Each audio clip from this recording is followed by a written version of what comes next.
السلام علیکم ورحمۃ اللہ وبرکاتہ۔ دوستو، آج کی یہ ویڈیو بہت ہی انٹرسٹڈ ہونے والی ہے، کیونکہ آج کی اس ویڈیو میں ہم آپ کو ایک مقدس اور جنتی پتھر جسے حجر اسود کہتے ہیں اس کے بارے میں بتانے جا رہے ہیں۔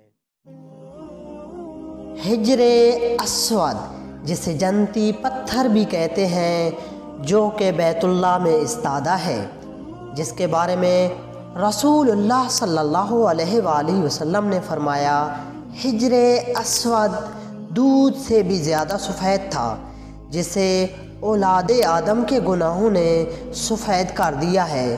سنن ترمذی حدیث نمبر 877۔ حج یا عمرہ کرنے والے کے لیے لازم ہے کہ طواف کرتے ہوئے ہر بار حجر اسود کو بوسہ دے، لیکن اگر ہجوم زیادہ ہو تو دور سے ہاتھ کا اشارہ بھی کیا جا سکتا ہے۔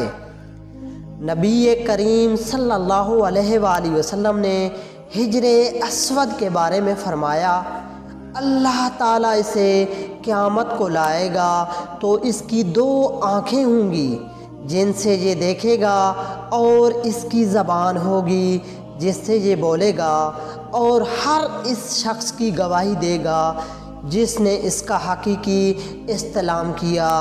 سنن ترمذی حدیث نمبر 961۔ روایات کے مطابق جب حضرت ابراہیم علیہ السلام اور ان کے بیٹے حضرت اسماعیل علیہ السلام خانہ کعبہ کی تعمیر کر رہے تھے تو حضرت جبرائیل علیہ السلام نے یہ پتھر جنت سے لا کر دیا، جسے حضرت ابراہیم علیہ السلام نے اپنے ہاتھوں سے دیوار کعبہ میں نصب کیا۔ 606 عیسوی میں رسول اللہ صلی اللہ علیہ وآلہ وسلم کی عمر 35 سال تھی۔ سیلاب نے کعبے کی عمارت کو سخت نقصان پہنچایا اور قریش نے اس کی دوبارہ تعمیر کی، لیکن جب حجر اسود رکھنے کا مسئلہ آیا تو قبائل میں جھگڑا ہو گیا۔ ہر قبیلے کی یہ خواہش تھی کہ یہ سعادت اسے ہی نصیب ہو۔ رسول اللہ صلی اللہ علیہ وآلہ وسلم نے حجر اسود کو ایک چادر میں رکھا اور تمام سرداران قبائل سے فرمایا کہ وہ چادر کو کونے سے پکڑ کر اٹھائیں۔ چنانچہ سب نے مل کر چادر کو اٹھایا، اور جب چادر اس مقام کو پہنچی جہاں اس کو رکھا جانا تھا تو آپ صلی اللہ علیہ وآلہ وسلم نے اپنے مبارک ہاتھوں سے اس کو دیوار کعبہ میں نصب کر دیا۔ سب سے پہلے عبداللہ بن زبیر رضی اللہ عنہ نے حجر اسود پر چاندی چڑھائی۔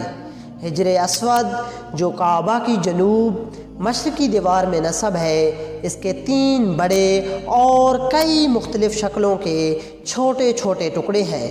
یہ ٹکڑے اندازاً 2.5 فٹ قطر کے دائرے میں جڑے ہوئے ہیں، جن کے گرد چاندی کا گول دائرہ بنا ہوا ہے۔